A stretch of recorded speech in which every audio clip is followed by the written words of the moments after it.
God is not mocked. Whatsoever a man soweth, that shall he also reap. Welcome to the Manifestation Matters podcast, dedicated to exploring the divine creative power that lives inside us all, and how you can use the spiritual science of manifestation to create the life of health, happiness, love, and abundance you deserve. I'm your host, Eric Wall-Robinstein, and I'm glad you're here.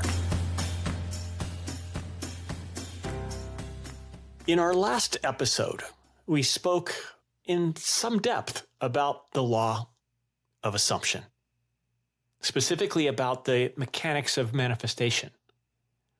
And it was there that we saw how consciousness, or our I am beingness, is composed of two aspects, with each one performing different roles in the manifestation process.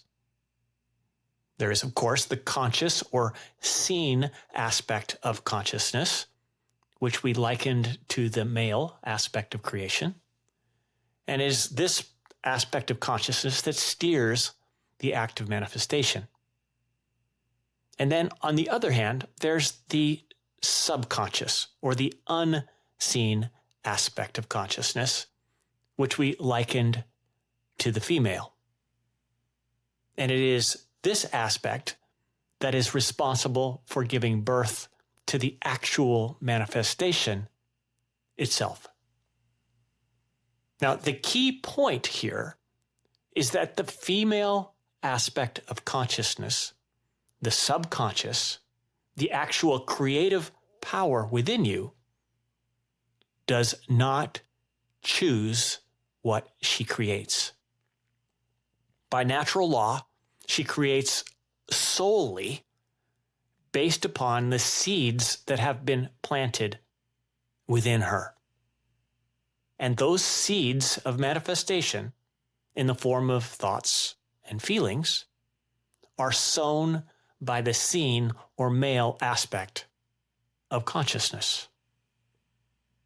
Now, this, of course, means that the importance of managing the types of seeds that are planted, the types of thoughts and feelings that are being impressed upon the subconscious, cannot be overstated. Because whatsoever a man or woman soweth, that shall they also reap. Or from another passage, it's because seeds follow their own kind.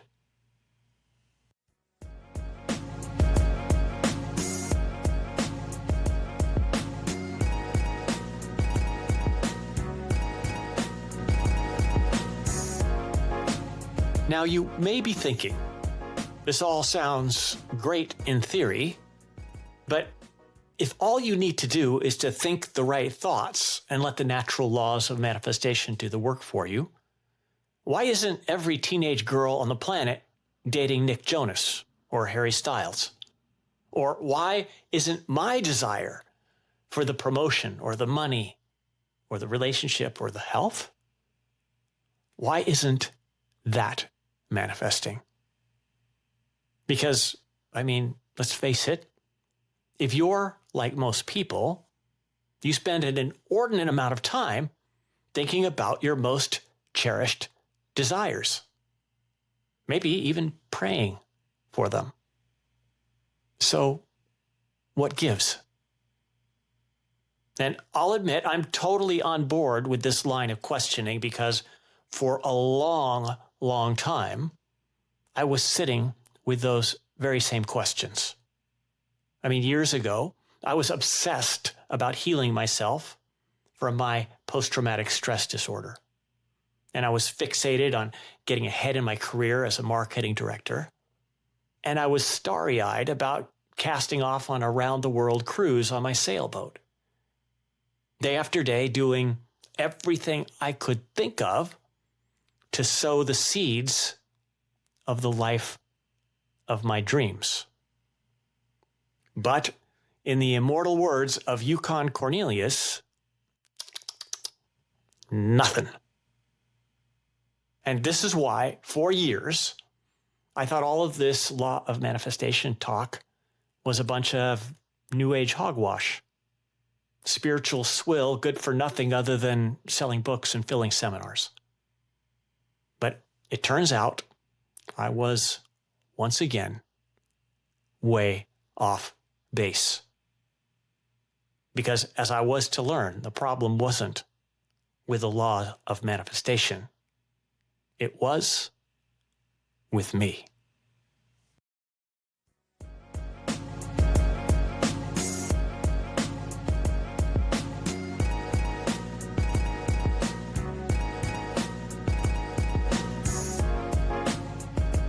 Truth be told, there were several issues that were causing me to stay stuck. Feeling like there was an invisible wall blocking me from what I so deeply wanted in life. But there was a single mistake that I was making again and again and again that was more responsible for my struggle than any other. And that mistake was this. I had developed a habit of thinking of my desire instead of thinking from my desire. Let me explain. So for clarity's sake, let's take the example of one of my most consuming desires at the time. My desperation to heal from that raging case of PTSD I was left with from a brutal mugging back when I was in my teens. Something that pretty much ruled my life for 16 years. We're talking insomnia and persistent anxiety, hypervigilance, emotional reactivity, and isolating behaviors, and I could go on and on. That aside, as I was struggling with all of this, as you might imagine, I was obsessed with getting my normal, healthy, happy life back. And as luck would have it, I was at a work party down in the San Francisco financial district one evening. And it was there that I was introduced to a guy named Stephen, who claimed to be a law of attraction coach. Long story short, I ended up working with Stephen for a period of months. And throughout that time, he pretty much beat the same drum. He said that if I could just focus on the end goal and become a vibrational match to what I wanted, whatever that means, I would attract it into my life and it would become my reality.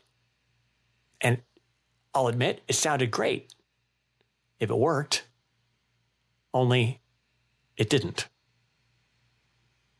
Now, just to be clear, I'm not suggesting that old Stephen and his law of attraction advice was a bunch of hoo-ha, but I am suggesting that his instructions did steer me away from what I wanted.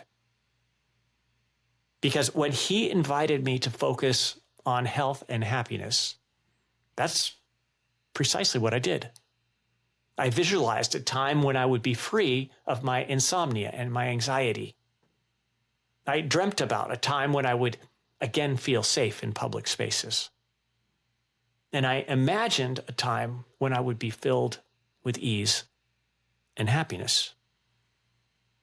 All of which, from at least outward appearances, seemed to be on target. But the fact is, they really missed the mark. And it's all down to those two little words. A time.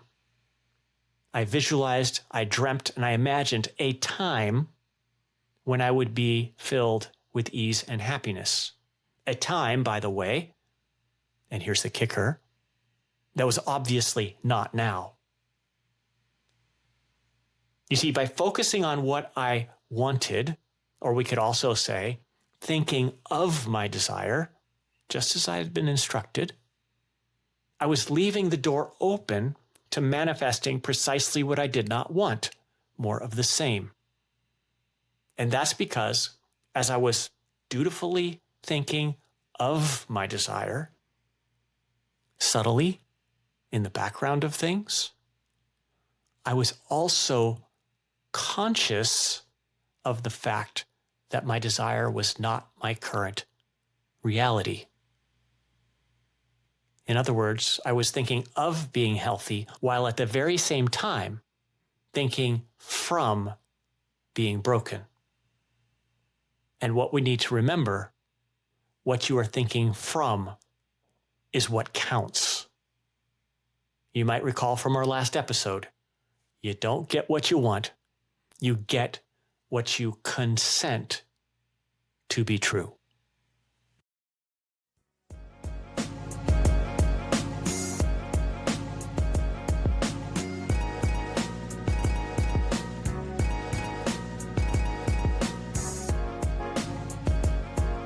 When you think from your desire, you are assuming that the current state of reality is one in which your desire has already been fulfilled.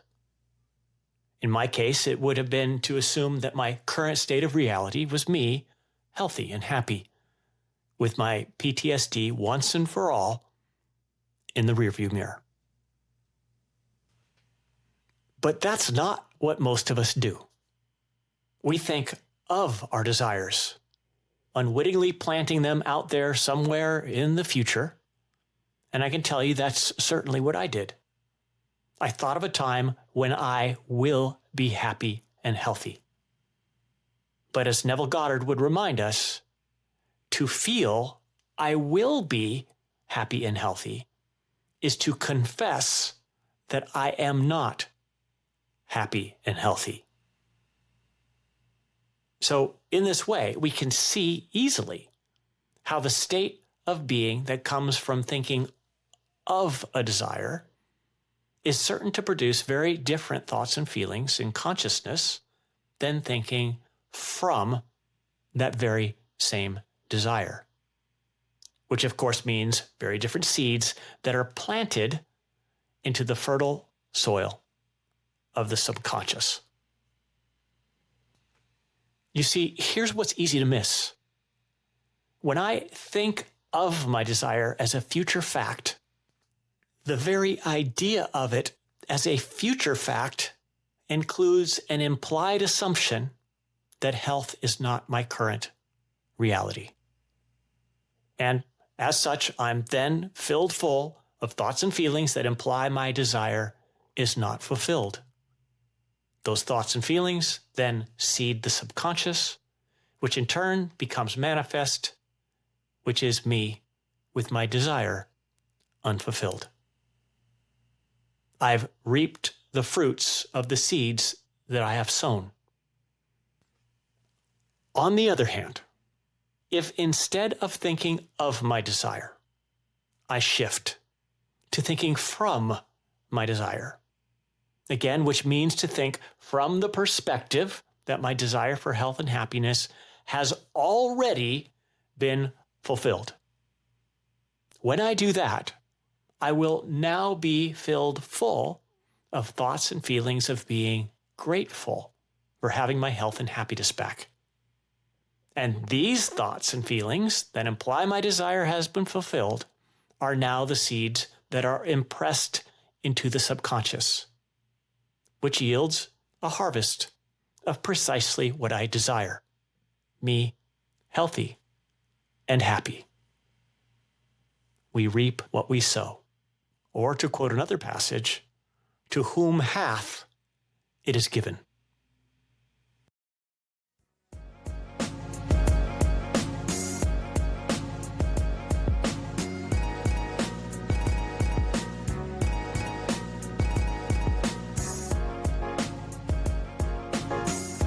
Now, at this point, it's worth mentioning, an important fact, and it's this. Your assumed reality, or what you are thinking from, it need not have anything to do with your current three-dimensional experience. It can be completely independent of what we've all come to call reality. That means you can think from being rich even when the world tells you you're poor. And you can think from being healthy even when the world tells you you're sick.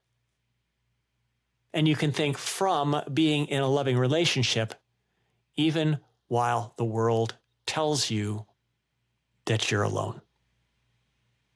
And in fact, not only can you, but you must. At least if you want to have the laws of creation working for you.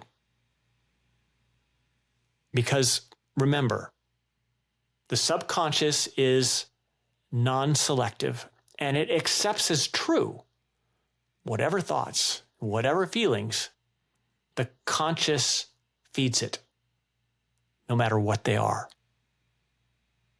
So do not let the so-called rational mind use your current life experience in the outer world to poison your inner world with the seeds of doubt and worry. Instead, you must, again in the words of Neville, leave the dead facts alone. So this week, the invitation becomes this: to become ever more aware of the way in which you visualize your desires and the life of your dreams. To be ever more vigilant for that all too common habit of thinking of what you desire instead of from what you desire. And of course, to shift and create a new habit of thinking from what you desire effortlessly, as if on autopilot.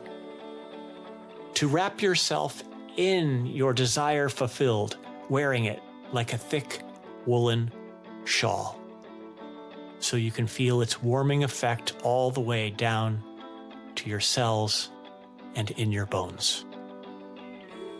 Of course, this means that you must, at times, turn your back on the sabotaging influence of your outer experience, the world which tries to convince you that your desire has not yet manifest, and instead to remain steadfastly loyal to the causal realm of imagination, to the vision of your wish fulfilled.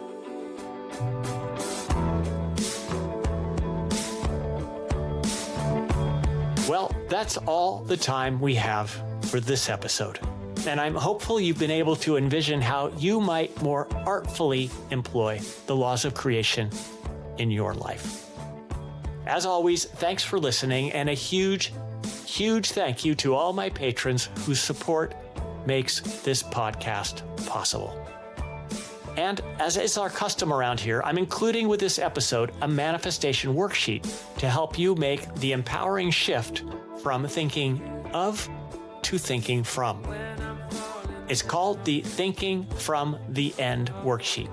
And it's a brief exercise my students in the online Bright Life Yoga Collective have used to create some truly amazing shifts in their lives.